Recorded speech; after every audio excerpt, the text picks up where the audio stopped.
Hello बच्चों, स्वागत है आप लोग का फिर से आपके professional extra classes bye sir में। और आज हम लोग बहुत ही इंपॉर्टेंट टॉपिक पे डिस्कस करेंगे और ये कंप्लीट टॉपिक हो अपने आप में। क्या टॉपिक हम लोग का आज का है? सेल क्या होता है, सेल का आंतरिक प्रतिरोध क्या होता है, विद्युत वाहक बल और विभवांतर में क्या डिफरेंस है। ये बहुत ही इंपॉर्टेंट बात यहाँ पर रहेगी हम लोग के लिए, क्योंकि विद्युत वाहक बल और विभवांतर में डिफरेंस हम लोग को थोड़ा सा कभी कभी कन्फ्यूज करता है, ठीक है ना। और साथ ही साथ हम देखेंगे सेल जो हम लोग का है उसका संयोजन, यानी हम लोग सेलों को किस प्रकार से आपस में जोड़ सकते हैं, उनको जोड़ने के क्या क्या तरीके होंगे और किस प्रकार से जोड़ने, कैसा सेल है उसको किस प्रकार से जोड़ेंगे तो लाभ होगा, कैसे जोड़ेंगे तो हानि होगी। तो इस पे हम लोग आज चर्चा करेंगे। आज तो सबसे पहले हम लोग सेल की बात करते हैं। तो सेल क्या है? सेल जानते ही हैं, सेल एक प्रकार की युक्ति है जो रासायनिक ऊर्जा को विद्युत ऊर्जा में बदलती है, ठीक है ना। विद्युत सेल या सेल इसको हम लोग कहते हैं, ठीक है। ये क्या करता है? सिंपल सा रासायनिक जो ऊर्जा है, केमिकल एनर्जी को, ठीक है ना, वो क्या करता है इलेक्ट्रिकल एनर्जी में, है ना, विद्युत ऊर्जा में कन्वर्ट करता है, विद्युत ऊर्जा में कन्वर्ट करता है। ये रासायनिक ऊर्जा को विद्युत ऊर्जा में जो कन्वर्ट करे वो उसी डिवाइस को बोलते हैं हम लोग क्या? सेल बोलते हैं। सेल के अंदर क्या है? आपके इलेक्ट्रोड्स होते हैं। सेल के अंदर इलेक्ट्रोड्स होते हैं और उसमें कुछ इलेक्ट्रोलाइट या फिर केमिकल्स आप फिलअप किए रहते हो, जिन्हें इलेक्ट्रोलाइट हम लोग कहते हैं जनरली। अब उनके अंदर जो केमिकल रिएक्शंस होती हैं, उसी रिएक्शंस के कारण क्या है हम लोग को करंट देखने को मिलती है परिपथ में, ठीक है ना। तो सेल एक प्रकार की डिवाइस है जो रासायनिक ऊर्जा को विद्युत में बदलती है, ठीक है। अब यहाँ पे दूसरा बात जो हम लोग देखने जा रहे हैं, क्या सेल का आंतरिक प्रतिरोध क्या है? सेल का आंतरिक प्रतिरोध यहाँ बोल रहा है जो इंटरनल रेजिस्टेंस है, ठीक ना, वो भी किसका? सेल का। आंतरिक प्रतिरोध आप पीछे पढ़ के भी आ रहे हो जस्ट, ठीक है। रेजिस्टेंस को आपने पढ़ा, जो धारा के मार्ग में अवरोध उत्पन्न करता है उसे क्या बोलते हैं? रेजिस्टेंस बोलते हैं। तो यहाँ पे सेल का प्रतिरोध, यहाँ पे सेल का आंतरिक प्रतिरोध की बात हो रही है। तो जो सेल होता है, सेल के अंदर जो इलेक्ट्रोड हम लोग लिए रहते हैं, इलेक्ट्रोड के अंदर क्या है? इलेक्ट्रोलाइट्स होते हैं। इलेक्ट्रोलाइट्स में जब टूटते हैं तो पॉजिटिव और निगेटिव आपके आयन फॉर्म होते हैं, पॉजिटिव नेगेटिव आयंस फॉर्म होते हैं। और यही पॉजिटिव नेगेटिव आयंस क्या होते हैं? एनोड और कैथोड की ओर क्या करते हैं? मूव करते हैं। और हम लोग का सर्किट जब पूरा होता है तो हम लोग सर्किट में क्या है? करंट फ्लो होती है। तो सेल के अंदर की बात हो रही है प्रतिरोध की। सेल के बाहर जो आप कोई इलेक्ट्रिक एप्लायंस लगाए हो, जैसे बल्ब लगा दिया, कुछ भी लगा दिया आपने, ठीक है, वह एक प्रतिरोध ही होता है। और साथ ही साथ जो आपने वायर यूज किया ऊपर बनाने के लिए, वह वायर का जो भी क्या कुछ अपना खुद का प्रतिरोध होता है। तो सेल के बाहर जो भी आपने एप्लायंस लगाया है, बल्ब लगा दिया, पंखे लगा दिए, है ना, हीटर लगा दिया, जो भी लगाया आपने, ठीक है, उसका प्रतिरोध क्या होता है? बाह्य प्रतिरोध होता है, ठीक है। जो तार यूज किया है आपने, उसके अंदर वायर यूज किया हुआ है, कंडक्टर, उसका प्रतिरोध भी क्या है? बाह्य प्रतिरोध में ही आएगा। लेकिन सेल के अंदर कहाँ से प्रतिरोध उत्पन्न हो रहा है? ठीक है, सेल के अंदर जो आपके आयंस प्रोड्यूस हुए हैं इलेक्ट्रोलाइट से, ठीक है, वो आयंस क्या मूव कर रहे हैं ना, एक प्लेट से दूसरी प्लेट की ओर मूव कर रहे हैं। एक कोई कैथोड की तरफ जा रहा है, कोई एनोड की तरफ क्या है? मोशन कर रहा है, ठीक है। तो उनके मोशन में, उनकी गति में जो अवरोध उत्पन्न करता है उसी को बोलेंगे हम लोग क्या चीज़? प्रतिरोध। सेल के अंदर जो आयंस है उनकी मोबिलिटी जो है वो प्रभावित अगर हो रही है, उनका वेग अगर प्रभावित हो रहा है किसी वजह से, तो सेल द्वारा जो दी गई धारा है उसमें भी क्या है? चेंजिंग आएगा। जो उसका वोल्टेज होगा उसमें क्या आएगा? परिवर्तन आएगा उसके अंदर, ठीक है ना।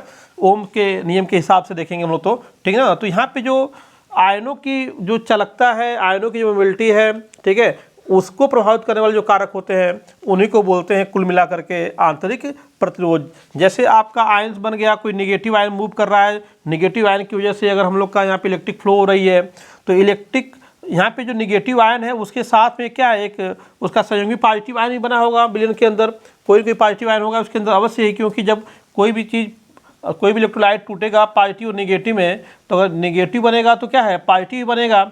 तो ये जब निगेटिव वाला मूव करेगा तो ये पॉजिटिव वाला क्या करेगा? इसको, इस निगेटिव वाले को अपनी तरफ अट्रैक्ट करेगा।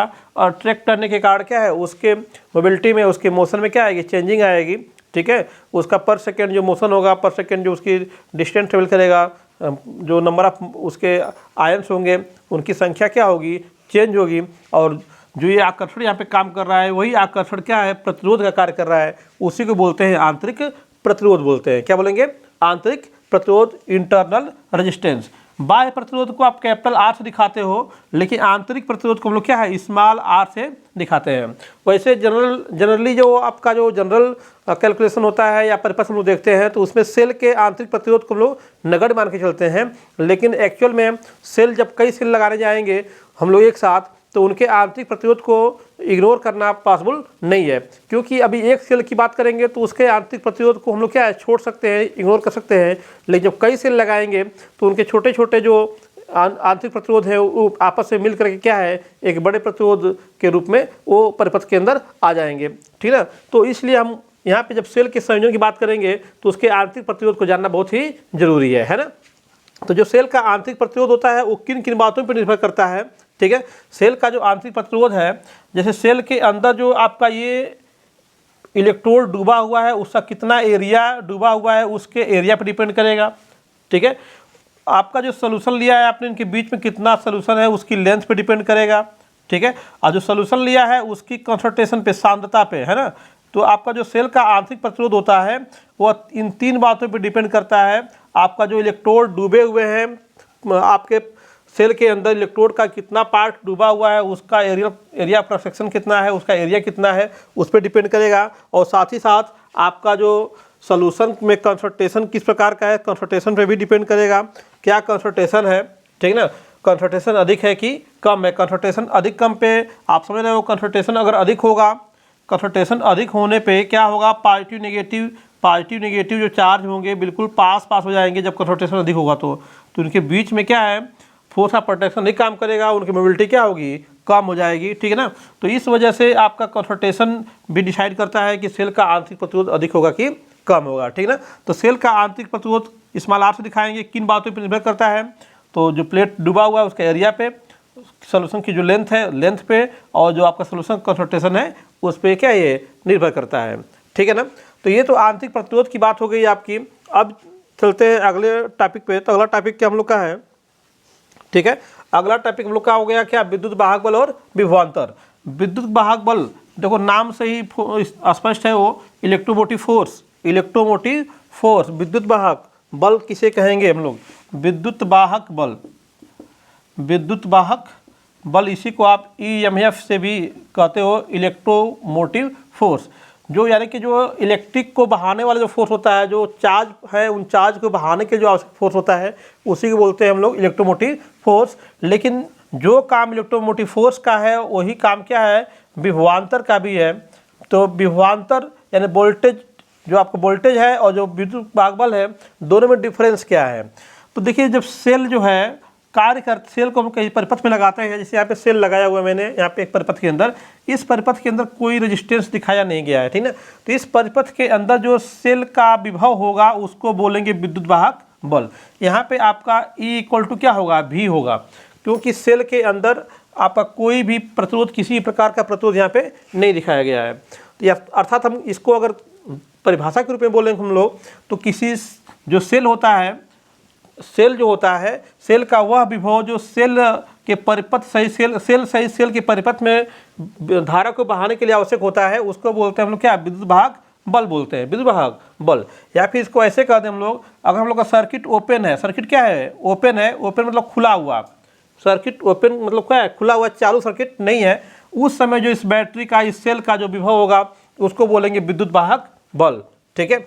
लेकिन जैसे इस सेल को हम लोग परिपथ को ऑन करेंगे, है ना, परिपथ को क्लोज करेंगे, यहाँ पे परिपथ को ऑन कर दिया, बैटरी अब चालू हो गई, परिपथ में धारा बहना शुरू हो गया, तो उस समय जो आपका सेल का जो विद्युत वाहक बल है वो पहले से क्या हो जाएगा, कुछ कम हो जाएगा, क्योंकि सेल से जैसे ही सेल अपना वोल्टेज लगाएगा तो रास्ते में क्या है कुछ प्रतिरोध दिखाई दे रहा है हम लोग को, यहाँ पे कुछ इलेक्ट्रिक एप्लायंस लगे हुए हैं, इसका कुछ आंतरिक प्रतिरोध होगा, उसके वजह से जितना प्रतिरोध हम लोग को मिलना चाहिए, जितना वोल्टेज हम लोग को मिलना चाहिए परिपथ में उतना वोल्टेज नहीं मिलेगा, कुछ वोल्टेज क्या होगा लॉस होगा हीट के रूप में, या फिर जो इलेक्ट्रोमैग्नेटिक फील्ड क्रिएट होंगी उसकी वजह से, ठीक है। तो यहाँ पे आपका कह सकते हो कि E क्या होता है, V से बड़ा होता है, ठीक है। E क्या है, जो इलेक्ट्रोमोटिव फोर्स है वो क्या है अधिक होता है, और आपका जो वोल्टेज वो क्या होता है कम होता है, विभवांतर क्या होता है कम होता है। विभवांतर को हम लोग देखते हैं किस में, आपका जो चालू परिपथ है ना, क्लोज परिपथ में, क्लोज सर्किट जब रहेगा सर्किट चालू कर देंगे उसके लिए।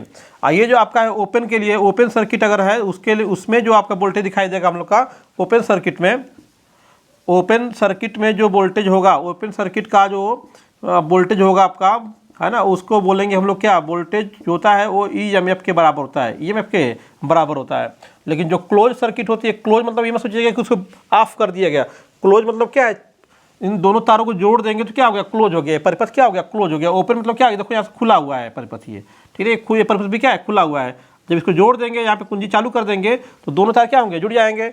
अब परिपथ क्या हो गया, चालू हो गया, बंद, ये पूरा बंद परिपथ जिसको कहते हैं हम लोग। तो क्लोज सर्किट जब रहेगी, क्लोज सर्किट रहेगी तो किन्हीं भी दो बिंदुओं के बीच में, मान लो यहाँ पे ए और बी है, ए और बी के बीच का जो विभव होता है, विभवांतर होता है, उसको बोलते हैं वोल्टेज। क्या बोलेंगे उसको, वोल्टेज। तो किसी परिपथ के अंदर दो बिंदुओं का जो विभव होता है उसको बोलते हैं वोल्टेज या फिर विभवांतर बोलते हैं, ठीक है ना। और जो सेल या बैटरी जो यूज कर रहे हैं आप परिपथ के अंदर, उसका जो बैटरी का जो इनिशियल वोल्टेज होता है, जो विभव होता है, उसको बोलते हैं क्या चीज़ हम लोग, विद्युत वाहक बल, ठीक है। तो ये जो चीज़ है वो सेल सहित हम लोग देखते हैं। सेल के अंदर जो भी सेल हम लोग देखे थे, सेल के अंदर आपका जो एनोड कट है, तो यहाँ पे जो परिपथ लगा हुआ है, तो धारा परिपथ से हो करके क्या है, सेल से होते हुए क्या है, बाहर जा रही है, निकल रही है। तो सेल के अंदर भी धारा बहाने के लिए कुछ न कुछ वोल्टेज चाहिए हुआ हम लोग को, ठीक है। अंदर क्या है, आंतरिक प्रतिरोध भी इसके अंदर है।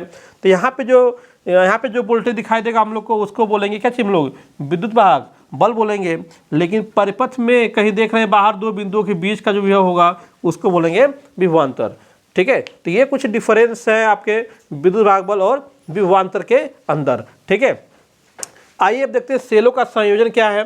तो सेलों का संयोजन देखते हैं। तो सेलों का संयोजन है, ठीक ना, सेलों का संयोजन हम लोग कितने प्रकार से कर सकते हैं, 3 प्रकार से कर सकते हैं। एक आपका होता है श्रेणी क्रम संयोजन, ठीक है। और दूसरा हम लोग का हो जाएगा समांतर क्रम संयोजन हो जाएगा। और तीसरा क्या है, श्रेणी और समांतर क्रम को क्या करें, मिक्स कर दें हम लोग, तो उसको बोलते हैं मिश्रित संयोजन, ठीक है। ये आपका क्या है, सीरीज में रहेगा, सीरीज ऑर्डर में रहेगा, ठीक है। और इसमें क्या होगा, पैरेलल में रहेगा। और इसमें क्या है, सीरीज और पैरेलल क्या है, दोनों रहेंगे इसके अंदर, ठीक है। कुछ सेल्स क्या होंगे, सीरीज में होंगे, कुछ क्या होंगे, पैरेलल में होंगे, तो उसको बोलेंगे मिक्स ऑर्डर रहेगा आपका। अगर केवल श्रेणी क्रम में है तो उसको बोलेंगे श्रेणी क्रम संयोजन। तो आइए पहले देखते हैं श्रेणी क्रम संयोजन कैसे होगा। सबसे पहला टॉपिक हम लोग का यही रहेगा, श्रेणी क्रम संयोजन, जो कि चित्र हम लोग ने क्या यहाँ पे बनाया हुआ है। पहले देखिए सेल का जो निरूपण हम लोग कर रहे हैं उसको थोड़ा सा समझ लें हम लोग, ठीक है। ये हम लोग का एक सेल को दिखाने का क्या है, तरीका है, उसका सिंबल है सेल के लिए। तो इसमें जो बड़ी लाइन खींचते हैं वो होती है हम लोग की पॉजिटिव प्लेट होती है। कौन सी प्लेट होती है, पॉजिटिव, ठीक है ना, धनात्मक प्लेट। जैसे आप कोई सेल देखोगे तो एक तरफ प्लस लिखा होता है, एक तरफ क्या लिखा होता है, माइनस लिखा होता है। तो उसमें जो प्लस वाला प्लेट होता है उसको हम लोग जब परिपथ में दिखाते हैं तो उसको एक बड़ी लाइन से दिखाते हैं, और जो उसका नेगेटिव प्लेट होता है, नेगेटिव पोल उसको हम लोग क्या है, छोटी लाइन से दिखाते हैं, ठीक है ना। अब इसमें एक चीज़ और बता दें आपको यहीं पे कि जो निगेटिव पोल होता है वहीं से इलेक्ट्रॉन निकलते हैं। नेगेटिव पोल से क्या है, इलेक्ट्रॉन निकलते हैं, ठीक है। और आपके परिपथ से होते हुए ये क्या होते हैं, पॉजिटिव पोल की तरफ जाते हैं। तो ये इलेक्ट्रॉन निकले नेगेटिव पोल से और ये क्या है, गति करते हुए क्या है, पॉजिटिव पोल की तरफ गए, क्योंकि नेगेटिव पॉजिटिव में क्या होता है, अट्रैक्शन होता है। तो नेगेटिव प्लेट से क्या है, ये पॉजिटिव प्लेट की तरफ क्या है, मूव करते हुए जा रहे हैं, ठीक है। आप अच्छे से जानते हो कि जो विद्युत धारा की जो दिशा होती है वह इलेक्ट्रॉनों के प्रवाह के विपरीत होती है। तो अगर हमारा इलेक्ट्रॉन क्या है, नेगेटिव प्लेट से पॉजिटिव प्लेट की तरफ जा रहा है इलेक्ट्रॉन हम लोग का, ये इलेक्ट्रॉन की गति है, जो भी ये आपका नेगेटिव आयन है उसकी गति हो रही है। तो यहाँ पे जो धारा की दिशा होगी, जाहिर सी बात है क्या होगी, वो उसके विपरीत होगी। यानी धारा हम लोग की क्या होगी, यहाँ पे जो आई होगा हम लोग का, आई क्या चलेगा, पॉजिटिव प्लेट से नेगेटिव प्लेट की ओर चलेगा, ठीक है ना। तो सेल में ध्यान रखिएगा, सेल में इलेक्ट्रॉन का प्रवाह किधर होता है, इलेक्ट्रॉन का प्रवाह जो होता है नेगेटिव टर्मिनल से किधर होता है, पॉजिटिव टर्मिनल की ओर होता है। और जो सेल वाला जो परिपथ है उसकी बात हो रही है ना, परिपथ की बात हो रही है, सेल के अंदर नहीं। यहाँ पे ध्यान देखिएगा, सेल में का मतलब क्या हो गया, परिपथ में कर लीजिए इसको, तब बेटर लगेगा आपको, ठीक ना। परिपथ में, ठीक है ना, परिपथ में, वैसे तो गलत हो जाएगा ये, परिपथ में, ठीक है ना। परिपथ में इलेक्ट्रॉन का प्रवाह क्या होता है, आपका सेल के नेगेटिव टर्मिनल से क्या होता है, पॉजिटिव टर्मिनल की ओर होता है। और उसी बात को अब लिख दें धारा के रूप में, तो परिपथ में धारा I का प्रवाह किधर होता है, धारा I का प्रवाह किधर होता है, पॉजिटिव टर्मिनल से निगेटिव टर्मिनल की ओर होता है, ठीक ना। धारा किधर जाएगी, पॉजिटिव से निगेटिव की ओर जाएगी, और आपका जो इलेक्ट्रॉन होंगे उनका प्रवाह किधर होगा, निगेटिव से पॉजिटिव की ओर होगा ये, ठीक ना। तो ये सिंबल हो गया, उससे बहने वाली धारा की बात हो गई हम लोग की, ठीक है। अब आइए हम सेलों के संयोजन की बात करते हैं। सेलों की संयोजन की बात जब करेंगे हम लोग तो श्रेणी क्रम में देखना है। अगर हम यहाँ पे 2 सेल बना दे रहे हैं, जैसे यहाँ पे एक सेल ये हो गया, ठीक है, और एक सेल हम और ले रहे हैं, यहाँ पे एक सेल हमने और ले लिया। अब इन दोनों सेलों को हमको जोड़ना है। इन दोनों सेलों को जोड़ने के लिए हम चाहते हैं, हम इसको श्रेणी क्रम में जोड़ना चाहते हैं, श्रेणी क्रम में जोड़ना चाहते हैं। तो आपने रेजिस्टेंस जोड़ लिया है, पहले ही रेजिस्टेंस को कैसे हम लोग जोड़ते हैं उसको आप देख चुके हो, रेजिस्टेंस को जोड़ने का तरीका आप देख चुके हो। ये पहला रेजिस्टेंस है, मान लो R1, ये दूसरा रेजिस्टेंस क्या है, R2 है। इसका ये पहला सिरा है, ये क्या है, इसका दूसरा सिरा है। ऐसे दूसरे रेजिस्टेंस का ये पहला सिरा है, ये क्या है, इसका दूसरा सिरा है ना। तो जब इनको श्रेणी क्रम में जोड़ना था तो बताया गया आपको कि अगर हम लोग इसके पहले रेजिस्टेंस के दूसरे सिरे को दूसरे रेजिस्टेंस के पहले सिरे से जोड़ दें, यानी इनको हम लोगों ने क्या किया, कनेक्टिंग वायर से कनेक्ट कर दिया, जोड़ दिया यहाँ पे। तो ये दोनों प्रतिरोध कैसे हो गए, श्रेणी क्रम में हो गए थे। कैसे हो गए थे, श्रेणी क्रम में हो गए थे। तो श्रेणी क्रम में जोड़ने के लिए आपका पहले रेजिस्टेंस का दूसरा सिरा दूसरे रेजिस्टेंस के पहले सिरे से हम लोग जोड़े थे। उसी प्रकार से यहाँ पर भी देखिएगा, ये आपका कोई सेल, पहला सेल है जिसका EMF क्या है, E1 है, और यहाँ पे दूसरा सेल कोई क्या है, E2 वाला है, ठीक है ना। ये इसकी पॉजिटिव प्लेट हो गई, ये क्या हो गई, निगेटिव प्लेट हो गई। इसी प्रकार से ये पॉजिटिव प्लेट हो गई, ये क्या हो गई, निगेटिव प्लेट हो गई। तो अगर हम लोग पहले सेल का जो निगेटिव प्लेट है उसको हम लोग ला करके क्या किया, दूसरे सेल के पॉजिटिव प्लेट से जोड़ दिया, ठीक है। इसको सीधा बना दें आपके तो बेटर समझ पाएंगे। ये पहला सेल हो गया हम लोग का, और यहाँ पे क्या ये है, दूसरा सेल हम लोग का है। तो ये पहले सेल का ये निगेटिव प्लेट हो गया, और ये आपका पहले दूसरे सेल का ये क्या हो गया, पॉजिटिव प्लेट हो गया। ये प्लस वाला है, ये कौन वाला है, माइनस वाला है। तो इनको क्या किया, आपस में जोड़ दिया हम लोगों ने एक तार से। इसी प्रकार से एक और सेल लिया आपने, और उस सेल का भी ये पॉजिटिव टर्मिनल है, और ये क्या है, नेगेटिव है, और इसका ये कौन सा है, नेगेटिव वाला है। तो इस नेगेटिव पॉजिटिव को भी क्या किया आपने, जोड़ दिया है यहाँ पे। तो यहाँ पे देख रहे हो आप, बिल्कुल जैसे प्रतिरोध जोड़ रहे थे हम लोग, उसी प्रकार से इसको भी जोड़ा गया। पहले सेल का, ठीक है, नेगेटिव टर्मिनल दूसरे सेल के पॉजिटिव टर्मिनल से, और दूसरे सेल का नेगेटिव टर्मिनल तीसरे सेल के पॉजिटिव टर्मिनल से क्या है, जोड़ दिया गया है। तो ये जो संयोजन होता है इसको बोलते हैं हम लोग कौन सा, श्रेणी क्रम संयोजन। क्या बोलेंगे, श्रेणी क्रम संयोजन बोलेंगे, ठीक ना। तो श्रेणी क्रम संयोजन हो गया हम लोग का ये।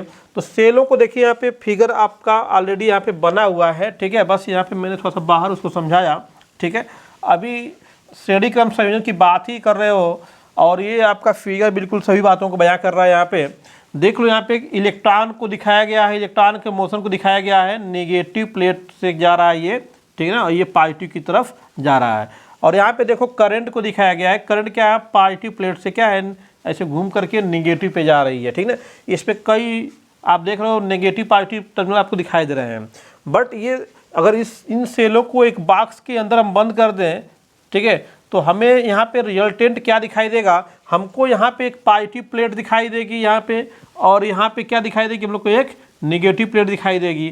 तो यह कई सेलों का संयोजन हो गया, और यहाँ पे क्या है, एक पॉजिटिव टर्मिनल और एक यहाँ पे एक नेगेटिव। बीच वाले सभी टर्मिनल्स क्या हैं, न्यूट्रल हो चुके हैं। देखो, नेगेटिव से पॉजिटिव, नेगेटिव से पॉजिटिव, नेगेटिव से पॉजिटिव, नेगेटिव से पॉजिटिव। लास्ट वाले टर्मिनल यहाँ पॉजिटिव वाला नेगेटिव क्या है आपका बचे हुए हैं, ठीक है। तो यह एक हम लोग का एक कंप्लीट कई सेलों का एक परिणामी दिखाई देगा हम लोग का एक सेल जिसका पॉजिटिव टर्मिनल क्या है, लेफ्ट में है, और नेगेटिव क्या है, राइट साइड में यहाँ पे दिखाई दे रहा हम लोग का, ठीक है। और इन्हीं सेलों के संयोजन को हम लोग बैटरी भी कहते हैं, भी ध्यान रखिएगा।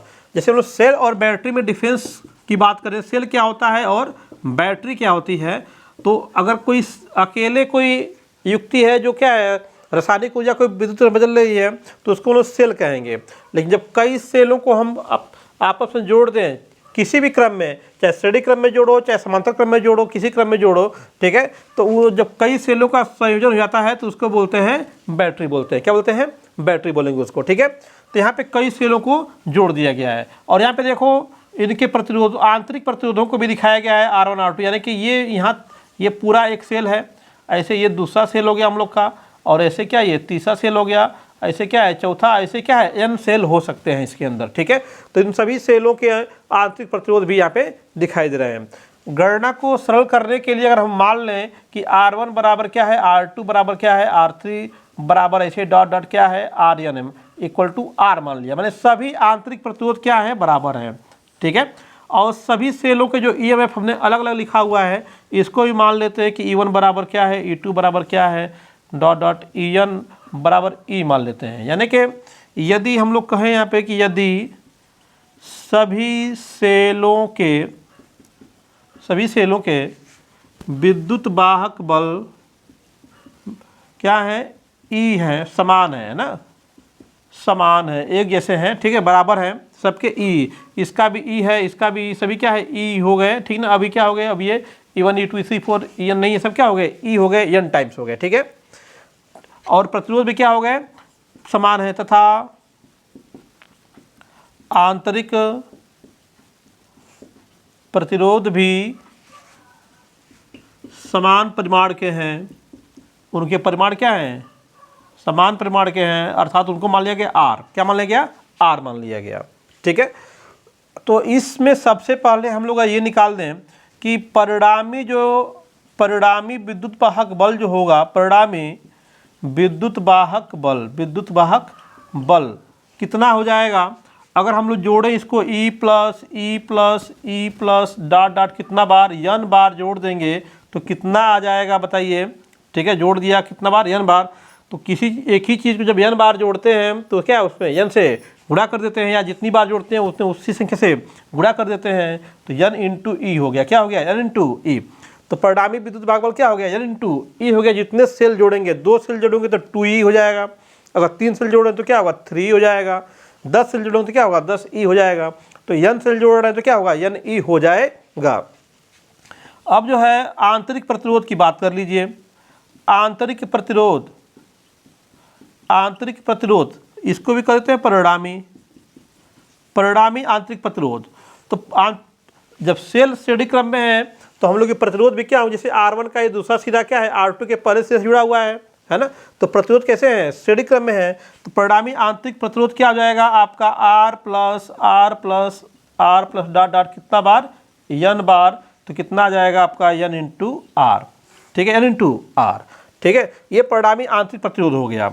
अगर हम लोग परिपथ का जो है परिपथ का तुल्य प्रतिरोध निकाल दें, तुल्य प्रतिरोध निकालें, R डैश दिखाएं, तो यहाँ पे आपका देखो बाहर परिपथ में भी क्या है, एक प्रतिरोध लगा हुआ है, ठीक है, बाहर परिपथ में क्या है, एक प्रतिरोध लगा हुआ है।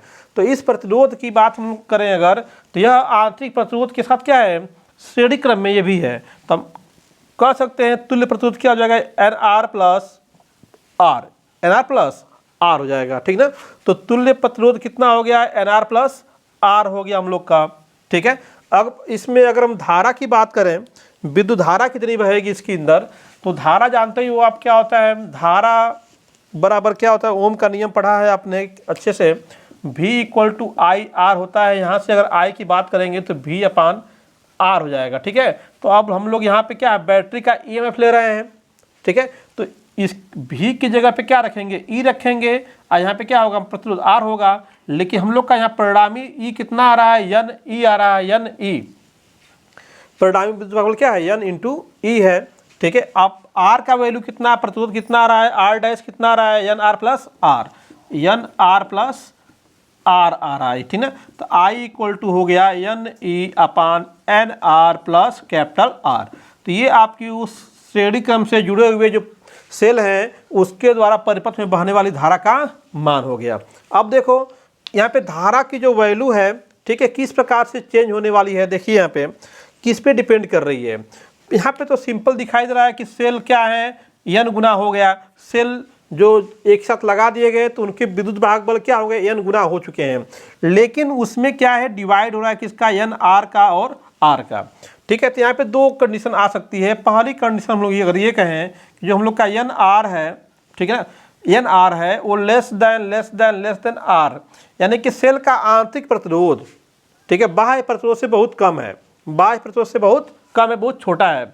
सेलों का आंतरिक प्रतिरोध क्या है, बहुत ही कम है, तो हम उसको नगण्य मान सकते हैं। तो एन आर को क्या कर सकते हैं, आर के सापेक्ष नगण्य मान सकते हैं, नगण्य मान लिया उसको, ठीक है ना। तो अब हम लोग का आई कितना हो जाएगा उस कंडीशन में, एन ई बटे क्या हो जाएगा, आर हो जाएगा।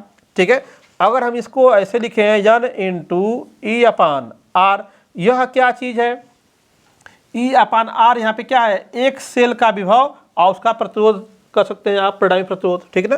यहाँ पे आर डैश आप मान लो परिणामी प्रतिरोध है, तो एक आपका जो एक सेल का जो यहाँ पे विभव और प्रतिरोध का अनुपात है, और यहाँ पे क्या हो गया, एन है, तो एक सेल से जितनी धारा बहेगी उसका एन गुना, यानी कि हमें धारा का मान क्या है, एन गुना मिलेगा।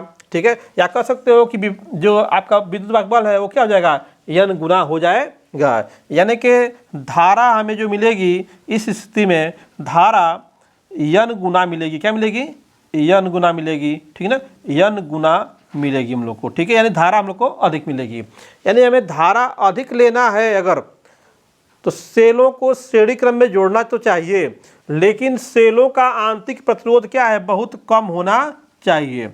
सेलों का आंतरिक प्रतिरोध अगर बहुत कम है, जैसे आंतरिक प्रतिरोध बहुत ही कम है, उनका प्रतिरोध नगण्य बिल्कुल है, तो उस स्थिति में हम सेलों को श्रेणी क्रम में जोड़ करके अधिक धारा प्राप्त कर सकते हैं। एन गुना, जितना सेल लगाएंगे उतना गुना धारा हम लोग को मिलेगी। एक सेल से अगर 5 एम्पियर मिल रही है तो 2 सेल से क्या होगी, 10 एम्पियर मिलेगी, है ना। 5 सेल लगा दिया आपने, एक सेल से 5 एम्पियर मिल रही है तो 5 बचे 25 एम्पियर धारा मिलने हम लोग को शुरू हो जाएगी। तो जितना अधिक सेल लगाएंगे उतनी अधिक क्या होगी, हम लोग को धारा मिलेगी। लेकिन दूसरी कंडीशन यहाँ पे देख लें हम लोग, उससे क्या मिलने वाला हम लोग को है, सेकेंड कंडीशन में अगर हम वहाँ पे ये जो नगण्य माने थे प्रतिरोधों को, अगर प्रतिरोध नगण्य न हो, अर्थात आप कह सकते हो कि N R is greater than R, अब की बार जो आंतरिक प्रतिरोध का जो मान है वो बाह्य प्रतिरोध से क्या है, बहुत अधिक है, तो उस स्थिति में ये सेकेंड कंडीशन हो गई। तो इस स्थिति में क्या होगा, आर क्या होगा, नगण्य हो जाएगा, आर क्या होगा, नगण्य हो जाएगा उसके सापेक्ष। ठीक है, यानी कि आर की वैल्यू इतनी कम है कि एन आर में जोड़े चाहे न जोड़े। ठीक है, यहाँ पे जैसे एन आर को कम कर दिया था तो आर में उसको जोड़े या न जोड़े कोई फर्क नहीं पड़ रहा था, लेकिन आर छोटा हो गया तो आर जो है नगण्य हो गया, तो N R plus R equal to हम मान सकते हैं क्या है, एन आर है, क्योंकि आर क्या हो गया, बहुत ही छोटा हो गया ये। ठीक है, तो उस स्थिति में हम लोग का आई की वैल्यू क्या होगी बच्चे, आई की वैल्यू हो जाएगी एन ई आप बट्टे क्या होगा, एन आर हो जाएगा, क्योंकि कैपिटल आर को नगण्य मान लिया हम लोगों ने। तो यहाँ पे देखो एन से एन क्या होगा, कैंसिल हो जाएगा, तो हम लोग को यहाँ पे आई इक्वल टू ई अपान क्या हो जाएगा, आर मिल जाएगा हम लोग को यहाँ पे। यानी कि यह क्या चीज़ है, एक सेल से बहने वाली धारा। ठीक है, तो अगर सेलों का आंतरिक प्रतिरोध बहुत अधिक होगा तो कितना भी सेल जोड़ दें हम लोग, कितना भी सेल जोड़ दें, ठीक है, वहाँ पे हम लोग को धारा केवल एक सेल के बराबर ही मिलने वाली है। ठीक है, तो हमें जब श्रेणी क्रम संयोजन करना होगा, तो उस समय में ध्यान रखना होगा कि सेलों का प्रतिरोध जो आंतरिक प्रतिरोध है वो बहुत अधिक नहीं होना चाहिए। अगर अधिक होगा तो कितना भी सेल लगाएंगे कोई फर्क पड़ने वाला नहीं है, जो एक सेल होगा उसी के बराबर क्या हम लोग को धारा मिलेगी। ठीक है, और हम लोग अगर अधिक धारा प्राप्त करना चाहते हैं तो सेलों को श्रेणी क्रम में तो लगाएं, लेकिन उनका आंतरिक प्रतिरोध कैसा होना चाहिए, कम होना चाहिए, जो बाह्य प्रतिरोध हम लोगों ने लगाया हुआ है। कहने का मतलब ये हो गया, बाह्य प्रतिरोध यहाँ पे क्या है, ये कोई बल्ब हो सकता है, कोई बल्ब लगा दिया आपने इसके अंदर। ठीक है, तो ये बल्ब का प्रतिरोध मान लो कि कितना हमने ले लिया, इसमें 20 ओम का ले लिया, इस बल्ब का प्रतिरोध कितना है, 20 ओम का है। ठीक है, तो हम लोग का अगर ये जो सेलों का परिणामी निकल के आ रहा है, जो पूरा एन आर आ रहा है, ठीक है, एन आर की जो वैल्यू है वो 20 ओम है, तो ये क्या है 0.02 ओम, 1 ओम, ऐसा कम से कम रहे उसके सापेक्ष क्या है, नगण्य हो जाएगा। अब कहाँ पे 20 ओम और कहाँ पे 0.01 ओम, ठीक है, बहुत ही छोटा उसके सापेक्ष ये है, तो इसको हम नगण्य मान सकते हैं। तो उस टाइम हम लोग को इस परिपथ में क्या है, धारा हम लोग को अधिक मिलेगी। ठीक है। बट ऐसा हो जाए कि हमारा जो बल्ब लगाया है कितने ओम का, 20 ओम का, लेकिन सेल का जो प्रतिरोध है वो कितना हो गया, 200 ओम का हो गया। कितना हो गया, 200 ओम का NR हो गया, आंतरिक प्रतिरोध हो गया। तो पूरी धारा, पूरा विद्युत भागबल तो सेल के अंदर ही धारा बहाने में खत्म हो जाएगा। तो जो विद्युत भागबल होगा सेलों का, वो सेल के अंदर ही धारा को बहाने में क्या होगा, पूरा खर्च हो जाएगा। तो उस टाइम हम लोग का जो है धारा हम लोग को बाह्य परिपथ में क्या है, कम मिलेगी, विद्युत भागबल क्या हम लोग को कम मिलेगा। तो सेलों को अगर हम चाहते हैं अधिक धारा प्राप्त करना तो श्रेणी क्रम में जोड़ें, लेकिन आंतरिक प्रतिरोध क्या है, कम होना चाहिए।